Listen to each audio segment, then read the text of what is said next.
nag-file tayo diti certificate of candidacy tayo po akas mayor manen ituloy tayo po di kita hopefully nga awanti kalaban tayo wano maituloy diti takem ko akas maitiili ket maituloy di kita programa tayo. Iti Vice Mayor sir, ano sa kalaban ni Father yo?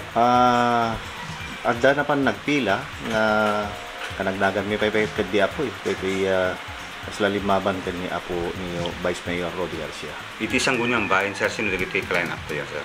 Diti line up ko apo adalang diti dua nga naggraduar ket adamot lang naisukat diti dua ket kompleto kami apo iti line up ni ngem siguro ti damag ko iti Comelec office ket addan sa nainayon nga lima ng Mariro. Sir, anat expectaran ti Burgos kaya ito'y sumaron naman ng term yun? Alakit bareng tekonakon ituloy ko dagiti programa tayo po iti agriculture, iti health, and tourism, kasama iti education po.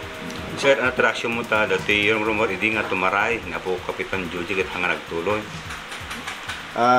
Alakit siguro tekonakon nga awang nga tamot kong mabalawan da kanya tekonak iti tilang kayat ko ket di na pinas nga relasyon mi ket nandan to mati kita champo da po nga maki sinublat no kas pagarigan datay to mati bumaban iti politiko ala dan to kadakwadan na po nga sasaritan to.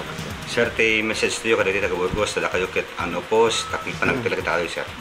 Kada giti po ang kalugaran mi iti Ilinga Burgos diti namnamaet iti nananay nakal na nga eleksyon ken iti inday pa nagpili kada giti talagang kayat tayo tumulong para iti panagdevelop iti ili tayo ken deti ararapaapen tayo nga linak kantal na para iti pagsiatan ti ili tayo.